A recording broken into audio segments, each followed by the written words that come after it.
이번 시간에는 화재 예방, 소방 설치 안전 법률 일단 요점 정리 시간 같이 갖는 시간 두도록 하겠습니다. 일단 제일 먼저 1번 목적부터 나오고요. 그래서 우리가 목적하게 되면 기본적으로 안전관리에 관한 국가와 지방자치단체의 책무 그리고 소방시설 등의 설치 유지 및 이런 대상물 안전관리에 관하여 필요한 사항을 정함으로써 공공의 안전과 복리 증진, 기본법 목적과 동일하죠. 이바지 않을 목적으로 한다라고 합니다. 그 다음에 이어서 이제 용어정의 공부를 한번 했었는데요. 용어정의에서 소방시설이란 해서 소화설비, 경보설비, 피난구조설비, 소화용수설비, 소화활동설비가 있다는 거. 요 5가지 구분이 제일 중요합니다. 가장 기본적으로. 요거는 이제 대통령령으로 정하는 것이라고 돼 있어요. 법률에 보면. 그래서 이때 법률의 용어정의 보면 전부 다 대통령령으로 정하는 것이다 라고 합니다. 그래서 동그라미 2번 소방시설 등이란 해가지고 나오는 게 이 위에 소방시설들하고 이제 비상구 그리고 그 밖에 대통령령이라고 해요. 그래서 이때 대통령이 정하는 것들이 뭐였냐면 방화문 방화셔터라고 했었습니다. 그래서 비상구, 방화문, 방화셔터가 소방시설 등이다라는 걸 좀 알고 계셔야 되고, 그다음 특정 소방 대상물이 이제 사실 소방 기본법 할 때는 소방 대상물을 공부했던 거고요. 지금 보시는 소방시설법에서는 특정 소방 대상물을 보시는 거죠. 요거는 이제 건축물을 말한다라고 했는데 소방시설을 설치해야 되는 소방 대상물을 말하고 마찬가지로 대통령령으로 정하는 거. 그래서 이제 시행령 별표에 있었던 부분입니다. 소방용품이란 단어도 나왔죠. 소방시설 등을 구성하거나 소방용으로 사용되는 제품 또는 기기를 말한다. 얘도 마찬가지로 대통령으로 정한다라고 합니다. 그래서 이때 이제 이 대통령 정하는 시행령에 보면 시행령 별표 1번, 별표 2번, 별표 3번으로 시행령에서 다루게 되고요. 그래서 저희 공부했던 게 소방시설 표, 소화설비 종류들 기억나시죠, 그죠? 소화기구 종류, 자동 소화전지 종류가 있고, 그 다음에 이제 옥내 소화전, 스프링클러 설비 등, 스프링클러, 간이, 화지조기, 물분무 등 소화설비라고 해서 물분, 미무포, CO2, 할론, 그리고 할로겐화물 불활성 기체, 분말 강화액, 그리고 최근에 고체 요로조 소화설비까지 우리가 물분무 등 소화설비라고 합니다. 옥외 소화전 설비까지가 소화설비. 그럼 경보설비 들어간 종류들이 단독 경보용 감지기, 비상경보설비, 비상경보설비 종류에 이제 비상벨과 자동이 사이렌 설비가 있다라고 보고요. 시각경보기, 자탐설비, 비상방송설비, 자동 속보설비, 통합감시시설, 누전경보기, 가스경보기까지. 사실 이 단어들은 외워서 막 쓴다기보다 경보란 단어, 감시, 속보가 들어갔기 때문에 무슨 설비라고요. 경보설비다. 이렇게 구분하시면 되는 거죠. 보통 시험에 나올 때는 이제 종류를 보기에 찾기 때문에 다 이게 문장이 다 있거든요, 보기에. 그럼 얘네가 이제 경보설비라는 걸 찾는 게 중요한 겁니다. 피난구조설비는 뭐하고 뭐를 묶어 놓은 거? 피난하고 구조, 그리고 뭐까지? 등까지, 등, 램프까지. 그래서 이때 종류가 피난기구. 근데 종류가 더 많긴 한데 지금 외울 건 아니니까, 법규에서 외울 건 아니니까. 피난기구들. 그 다음에 인명구조기구. 근데 인명구조기구는 제가 종류 중요하다고 했죠. 요거는 방열복, 방화복, 공기호흡기, 인공수생기입니다. 그 다음에 이제 등들, 유도등 같은 것들, 피난유도선 포함해서, 그리고 비상조명 등하고 휴대용 비상조명 등까지가 다 피난구조설비라는 거 체크 한번 하셔야 되죠. 소화용수설비는 상수도 소화용수설비하고 소화수설비가 있다.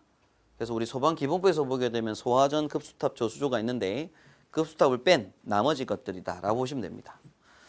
자, 소화활동설비 종류하게 되면 첫 번째가 재연설비, 그리고 연결자 붙는 거, 연결송수관, 연결살수, 소방차랑 연결한다는 뜻이었고요. 비상콘센트, 무선통지보조 설비, 그리고 마지막에 연소방지 설비는 연결살수하고 똑같은 설비입니다. 다만 대상이 지하구, 이렇게 봤던 것들이고요. 자, 그 다음 이어서 이제 별표 2번으로 공부했던 게 특정 소방 대상물이었는데, 사실 중요한 것들 몇 가지만 착착 볼게요. 자, 일단 공동주택은 아파트하고 기숙사인데, 아파트는 무조건 주택으로 쓰는 층수가 몇 층 이상? 5층 이상이라는 거, 그걸 아셔야 됩니다. 4층까지는 우리가 다세대 연립주택이라고 해서 그냥 주택이에요. 그럼 그거는 이제 소방대상물이, 특정 소방대상물이 아니라는 거죠. 소방시설에 안 들어간다는 거. 그럼 근생 쫙 봤는데 근생은 사실 딴 거 없습니다. 미만인 것들. 근데 이 중에서 이제 좀 구분할 게 뭐냐면, 봤을 때 여기 단란주점. 단란주점이라고 하는 얘가 기본적으로는 위락시설이에요. 위락시설. 근데 그게 면적이 얼마 미만? 150 미만은 근생, 150 이상은 위락이라는 거. 그게 중요하다고 했고. 그다음 의원 중요하다고 했습니다. 의원, 치과의원, 한의원, 침술원 이런 것들은 다 근생. 근데 병원, 치과 병원, 한방 병원 돼 있는 건 무슨 시설? 의료시설. 이렇게 구분한다는 거죠.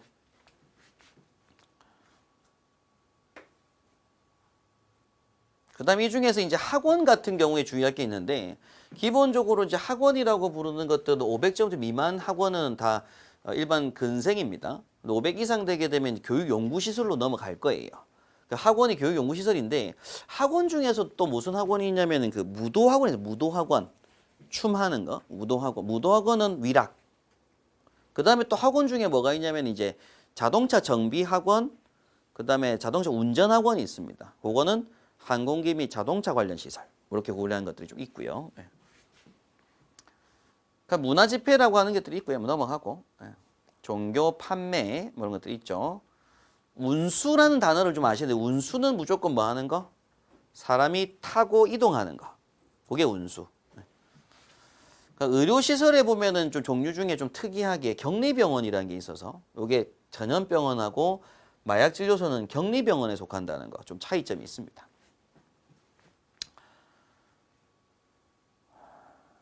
노유자 시설도 있고요. 수련 시설이 있고요. 수련 시설에서 중요한 게 유스 호스텔. 제가 여기 이제 보통 10 많이 나오는 문제인데 유스 호스텔은 수련 시설. 뭐 이렇게 한번 체크를 한번 했었고.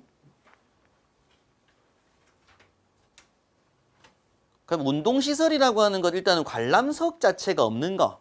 관람석이 미만이죠. 요게 운동 시설입니다. 네. 관람석이 있으면 그거는 운동 시설이 아니라 문화 집회 시설. 관람석이 있으면. 네. 숙박, 위락 등이 있고요. 공장이 있고 창고가 있고 위험물 저장 처리 시설들이 있습니다. 그리고 항공기 및 자동차 관련 시설이라고 해서 뭐 세차장, 폐차장, 검수장, 매매장 이런 것들이 있고요. 자동차 정비 공장 그리고 운전학원, 정비학원도 학원이지만 항공기 자동차 관련 시설 이런 것들에서 종류들이 쭉 공부했었어요. 그죠? 발전 시설, 묘지 시설, 또 관광 휴게 시설이 보통 과거에는 시험 많이 나왔던 부분인데 뭐 어린이 회관, 야외 극장, 야외 뭐 어떤 관광 휴게 시설이라고 하고요. 그리고 지하가 넘어가서 지하구. 요 지하구는 용어 정의가 좀 중요하다고 했습니다. 지하구는 사람이 이제 출입하는 건데 폭이 1.8m, 높이가 2m, 길이가 50m, 전력통신사업용의 경우 500m라는 거. 이게 지하구라고 부른다는 거 체크 한번 하셔야 되고. 그다음 제가 이제 수업 때 복합건축물에 대한 설명을 쭉 드리면서 최근에 이제 개정된 부분들로서 이제 하나의 건축물의 근생, 판매, 업무, 숙박, 위락하고 주택. 여기서 말하는 이 주택은 앞에 공동자가 없기 때문에 결국 4층 이하 주택을 말한다라고 했죠. 그죠? 그래서 어떤 작은 한 세대짜리 혹은 두 세대짜리 이런 주택하고 근생이 같이 있으면 이건 뭐가 된다? 복합 건축물이다. 이렇게 한번 본다고 했습니다. 예, 과거에 제가 편법을 써가지고 보통 4층 이하 주택은 공동주택에 해당되지 않아서 특정 소방대세물이 아니다 보니까 제가 1, 2, 3, 4층은 뭐 판매나 근생 만들어 놓고 5, 6, 7, 8층까지 세대 만들어 놓는다고 했는데 5, 6, 7, 8층이 그래서 이제 예전에는 소방대세 아니었어요. 예전에는. 여기는 소방시설 없었던 거죠. 복합도 아니고. 근데 지금은 이제 한 층만 세대가 들어가도 무조건 뭐가 된다고요? 복합으로 전부 다 설치를 해야 된다. 그런 얘기입니다. 그럼 이때 이제 또 좀 봤던 게 이제 내화 구조로 별개로 보는 경우가 있고 다시 두 개의 건물을 갖다가 이제 하나의 연결 통로가 있을 때 그 두 건물의 연결 통로를 연결했을 때 두 건물을 하나로 보는 구조. 이런 것들을 봤었죠. 그래서 이때 이제 내화 구조가 아닌 연결 통로 그리고 컨베이어로 연결되거나 지하보도 지하상과 지하가로 연결되거나 방화 셔터도 각종 방음을 설치되지 않은 피트로 연결되는 거나 지하구로 연결되는 건 다 하나로 봅니다. 근데 이때 내화 구조로 된 연결 통로도 이제 연결됐을 때 하나로 보는데 그때는 벽이 없는 구조의 경우 6m 이하, 벽이 있는 구조의 경우 10m 이하로 가깝게 있는 구조 때 두 건물을 뭘로 보겠다고요? 하나로 보겠다. 그런 얘기 나오게 되죠. 그럼 다시 통로가 있는데 그 통로 양쪽 끝에 만약 이제 어떤 문이 설치가 되는 거죠. 그래서 가번에 보니까 화재시 경보설비 또는 자동소비 작동과 연동하여 자동으로 닫히는 방화 셔터 또는 갑종 방음이 설치되는 경우 그리고 화재시 자동으로 방수되는 방식의 드렌치 설비 또는 개방형 스프링클 헤드가 설치되는 경우는 다시 두 건물을 별개로 보겠다. 그런 얘기 나옵니다. 자, 그다음 이어서 이제 소방용품의 종류. 그래서 요거는 이제 소화 설비를 구성하는 소방용품. 경보 설비를 구성하는 소방용품, 피난 구조 설비를 구성하는 소방용품 이렇게 나오죠. 이때 이제 주의하는 게 보통 시험에 나오는 게 보통 가로에 있는 거. 그래서 이제 경보 설비에는 발신기, 수신기, 중계기, 감지기 등인데 음향장치가 소방용품이지만 그 중에 뭐만 해당? 경종만 해당. 사이렌은 해당이 안 된다는 거. 그리고 피난 구조 설비에서 보면은 뭐 피난 기구들인데 완강기에 보니까 간이완강기, 지지대 포함 이런 것도 나오게 되죠. 그리고 이때 중요한 게 여기 내비존에 내장된 비상조명등. 요거 설명드릴 때 제가 비상조명등이 두 타입이 있다고 했습니다. 하나는 보통 깨구리 눈이라고 해서 제가 복도에 딱 달려 있는데 안에 배터리가 내장돼 가지고 충전하고 있는 거. 근데 또는 이제 아파트 보통 인터폰 있는 곳 위에 등 한 개 딱 달려 있는데 건물 정전됐을 때 건물에 있는 자가 발전 설비가 돌면 아파트 세대마다 그 등은 불이 딱 켜진다고요. 그게 이제 그런 비상조명등 두 타입이 있더라라고 봤던 거고요.